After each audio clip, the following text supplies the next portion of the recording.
Nicole tenía 21 años y había venido de Chile a estudiar. Fue asesinada de 11 puñaladas en la entrada del edificio donde vivía, en el barrio de Almagro. El papá de Lucas Ascona lo reconoció en las imágenes de las cámaras de seguridad siguiendo a Nicole y lo entregó a la policía. Lucas es el único acusado por el crimen. La familia de Nicole dudaba del exnovio de la joven, pero los investigadores descartaron cualquier relación entre él y el acusado. El 11 de agosto arranca el juicio contra Lucas Ascona y la sentencia se podría conocer días después. El juez está convencido de que se trata del primer crimen de odio de género en Argentina. A casi 2 años del asesinato, Ascona espera el juicio en prisión. Recién Tato decía casos de la historia reciente. Este es de la historia muy reciente. Parece recién cuando hablábamos de la imagen de este chico, de Lucas Ascona, que transitaba por la calle, que parecía tener una renguera, que el padre lo reconoce y lo termina llevando frente a la justicia. Lari. Totalmente, Nuria. Estamos hablando de julio de 2014, ¿no? El padre de Lucas, Roberto, lo ve en esas cámaras de seguridad. Unas imágenes que se difundieron acá mucho tiempo después que en Chile, ¿no? Sí, la familia había conocido antes estas imágenes, donde él la sigue, ella sale, bueno, de la entrada del subte, de la salida del subte, y él la sigue hasta la entrada del edificio ahí en Almagro, antes que ella entrara. Y la matan de 11 puñaladas a Nicole. Una decisión difícil, ¿no? Porque cuando hablamos con el papá, él nos cuenta que se puso muy mal cuando tuvo que hablar con su hijo y le preguntó, hijo, ¿qué hiciste? ¿Qué hiciste? Y lo llevó a la comisaría, ¿no? Y lo entregó. Vos decías recién en el informe que veíamos que a casi 2 años de estar detenido, Lucas Ascona ya tiene fecha para el juicio. Vamos a presentar a Jorge Borgo, es el abogado de Lucas. Gracias por venir. Gracias, doctor. Bueno, es así, se está por cumplir 2 años del momento de su detención, ¿no? Sí, así es. Bueno, más que nada yo sigo el lineamiento del padre que lo pone a disposición de la justicia justamente para que se haga un juicio justo. Un juicio justo significaría utilizar una calificación legal, por ejemplo, de homicidio simple con respecto a él, ¿no? Sí, para el juez de la causa, Luis Zelaya, el juez que lleva adelante esta causa, se trata de un homicidio agravado por odio de género. Sí, vos dijiste que fue el primer caso, no había habido... Exactamente, Lucas fue el primer procesado por esta figura en Argentina y podría ser el primer condenado también. El doctor nos dice que para ellos es un homicidio simple. ¿Por qué? Claro, o sea, la figura de odio de género es una figura reciente. Sí, fue incorporada en 2012. Claro, y aparte es totalmente discutible en un juicio, porque hay que demostrar que el móvil del homicidio fue el odio hacia las mujeres, en este caso. Inicialmente, cuando la causa entró a la justicia, entró con la calificación de homicidio simple. Sí, cuando todavía no se sabía si ella había sido víctima de robo o de un ataque sexual. Cuando todo eso se descartó, entonces, ¿por qué la mató? En realidad, acá hay un trastorno mental que él tiene. Yo pude hablar con los médicos del servicio penitenciario, los psiquiatras del pabellón psiquiátrico. Bueno, ellos me han manifestado que tiene una patología de larga data que no fue tratado en su momento, que degeneró en este hecho, ¿no? Pero eso no está sentado en la causa, porque, digamos, su trastorno, no sé si es una patología psiquiátrica o a qué se refiere. Si estuviese en la causa, Lari, en ese caso podría llegar a ser considerado inimputable o no. No, porque las pericias psiquiátricas que le hicieron a Lucas en su momento para poder ser procesado demostraron que Lucas comprendía lo que hacía y a dónde dirigía sus actos. Entonces es imputable. Entonces ¿no condice esto con...? No, lo que pasa es que la defensa no va a cuestionar ni la inimputabilidad ni tampoco la autoría. O sea, no es... Él admite haber sido... porque él lo admite primero con el padre, ¿no? Claro, Lucas no niega. Él dice que no sabe qué pasó. Él le dice al padre, yo no sé por qué lo hice, pero lo hice. Entonces me gustaría que el doctor nos explique con qué argumentos él explica que esto es un homicidio simple, porque no sabemos por qué la mató. En realidad, acá hay una cuestión. El juez Zelaya no vio ninguna agravante del artículo 80 del Código Penal que establece los homicidios agravados. No vio ningún agravante salvo el odio de género, que es esa figura reciente, ¿no? El odio hacia las mujeres. Cuando se inicia la causa, entra por el artículo 79 de homicidio simple, que es una pena que va de 8 a 25 años de prisión. Esa es la diferencia, digamos. Usted como defensor, por ahí su estrategia ahora es, voy a la pena mínima que pueda conseguir para mi cliente y no la cadena perpetua que podría tener si se comprueba que fue un femicidio por odio de género. Lo que yo tengo que demostrar en juicio es justamente eso, ¿no? De que no existió el odio de género, pero que está dentro de la calificación legal de homicidio, que hay una escala penal entre 8 y 25 años. ¿Y cómo va a ser para demostrar que no hubo odio? ¿Con qué argumentos? Cuando no hubo ningún otro móvil. Claro. ¿Qué argumentos va a presentar usted como móvil del crimen para demostrar que fue un homicidio simple? No me quisiera adelantar a lo que sería el debate, pero más o menos la línea de defensa estaría orientada a los interrogatorios, a demostrar que él no actuó con odio hacia las mujeres, y yo tengo testigos mujeres que lo conocen y que, bueno, que voy a intentar demostrar por esa vía de los testimonios que él no tenía odio hacia la mujer, hacia el género. ¿Y qué pasó con...? Perdón. No, dale. Sí. ¿Qué pasó con las otras denuncias? Porque después de esto, cuando se difundieron fotos de Lucas en los medios, salieron otras mujeres, otras chicas a decir que lo conocían y que también habían sido víctimas de Lucas. ¿Qué pasó con esas denuncias? Bueno, esas denuncias no prosperaron, o sea... Pero sí, figuran en el expediente. Sí, figuran como simple denuncia nada más, pero no tienen... Pero serían otros testigos más, como los suyos. Sí, testigos, pero no tiene fundamento jurídico porque no se hizo ninguna denuncia penal en su momento de esos hechos. Entonces sería un testimonio más dentro de la causa,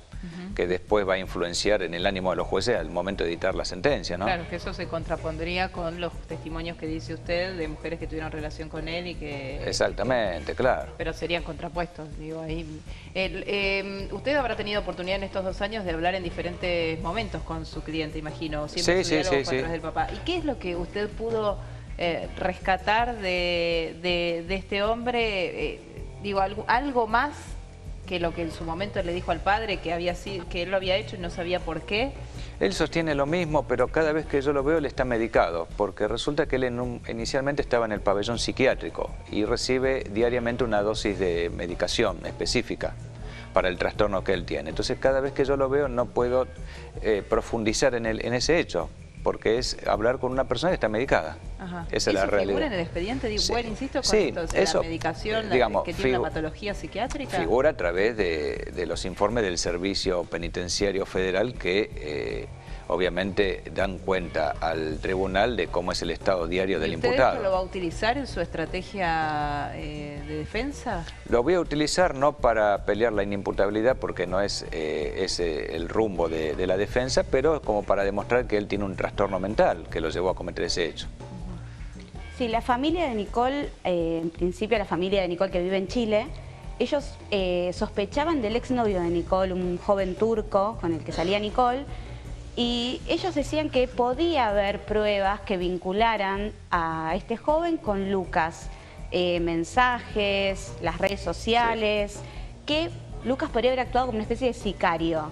Y las pericias psiquiátricas en su momento comprobaron que Lucas podía tener ese perfil, digo, los rasgos de misoginia, rasgos psicopáticos que tenía. Sí.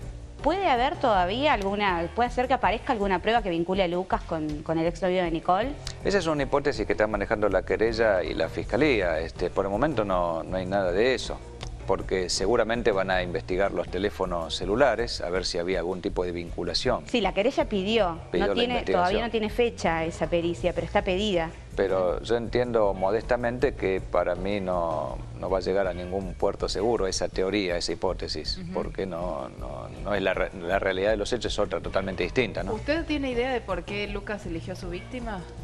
En realidad yo pienso que es por el trastorno mental que él tiene. Que aparte hay una aclaración, en las pericias del cuerpo médico forense figura que no son puñaladas sino cortes. Ahí habría habría que corregir esa parte, ¿no? O sea, en el expediente surgen cortes con un objeto como un bisturí, por ejemplo, que fue el arma. 11 cortes mortales. 11 cortes, claro, exactamente. Sí. Pero digamos, de todos modos no tiene real conocimiento de por qué le elige a Nicole. No, porque ¿Por aparte... qué la hacía la salida de ese subte? Primero que yo no pude ahondar en eso porque él no me lo manifiesta. Pero sí hablé con los médicos del servicio penitenciario y hablé con el doctor Navarro, que es el psiquiatra de parte que hemos puesto nosotros en el expediente, o sea, el perito de parte. Y todos son unánimes en decirme que él tiene un trastorno mental. Ahora, ¿no había tenido antecedentes en intentos digamos, bueno, obviamente no que llegaran a tanto, pero había tenido antecedentes de este tipo, antecedentes violentos? Que yo sepa, no. Yo hablé con el padre, que yo sepa, no hay ningún tipo de antecedentes violentos. ¿Y cuál es su conducta, además de estar medicado en prisión durante No, él todo tiene ese una tiempo? conducta normal, o sea, dentro del servicio penitenciario está calificado como una conducta buena. Digamos, Sí, dentro del ahora, penal, porque claro. él estuvo alojado en otro pabellón y por lo que Claro. nos contó su papá, Lucas la había pasado mal en Claro, el penal de porque Seiza, estaban en con otro otros pabellón. detenidos, sí. Estuvo también en el pabellón donde estaba Fariña Claro, exactamente. y ahora está con Mangieri. Sí, Mangieri, sí, que sí, es el condenado por la muerte de Ángeles Rawson, Ángeles, claro. ¿no? Que fue condenado Claro, el claro. año pasado. Está compartiendo justamente, claro, sí, sí. Lari, ¿cómo ves? Porque uno lo que escucha acá a priori es, en principio la habría matado porque sí, sin un móvil claro, sin un motivo claro de la elección de su víctima. ¿Hay antecedentes de este tipo? No, Digo, sí. no se puede probar que sea, o sea, digamos, no se lo consideren imputable porque tenía conciencia de sus actos. Bueno, ahora, digamos, recientemente el Código Penal incorporó esta figura, Claro. digo, en el marco de esa reforma de la ley de femicidio que conocimos en 2012, se incorporó esta figura de homicidio agravado por odio de género. Si no aparece ningún otro móvil, como decíamos, robo, ataque sexual, la verdad es que si analizamos el caso, todo se acerca a la teoría que tiene el juez, ¿no? Que la mató por odio, por ser mujer. En ese caso, ¿cuánto le correspondería? Una cadena perpetua, Claro. no hay ninguna otra condena.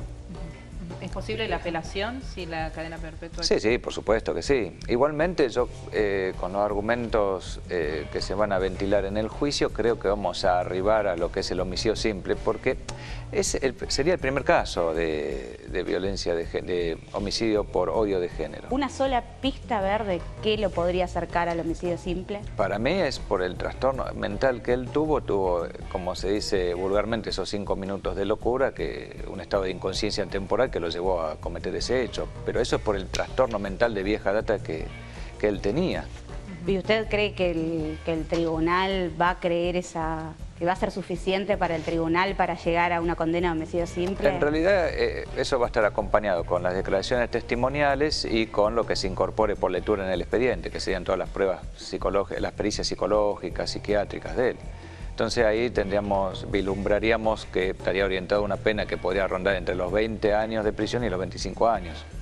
Digo, una pena en expectativa para esta defensa estaría orientada en esa escala penal. Y aparte el padre siempre me manifestó que él nunca quiso que el delito quedara impune, siempre se puso en el lugar de la víctima y de los familiares de la víctima, o sea, por eso colaboró con la justicia. O sea que todo esto está orientado en colaborar con la justicia, pero que se haga justicia para Lucas también con una pena dentro de lo que es la figura del homicidio simple, ¿no? Claro. Bien, doctor, le agradecemos que haya venido. Lari, gracias. ¿Qué fecha tiene el juicio entonces? El juicio comienzo empieza ya? el 11 de agosto. En Se agosto. demoró un poco porque tenía que empezar ahora en mayo el juicio, Sí. pero la querella pidió por estas pruebas que quedan todavía pendientes estirar un poco y se pasó al 11 de agosto. Ahora, se espera que sea un juicio corto, digo, ¿hay testigos por Sí, declarar? sí, ¿Hay porque algo? ¿No? la sentencia se podría conocer a fin de mes, ¿no? A fin de Claro. ese mismo mes. Nada. Sí, sí, del mes de agosto. Bien. Gracias. De No, nuevo, por favor, gracias, Lari, ustedes. como siempre, aportándonos en qué quedó. Vamos.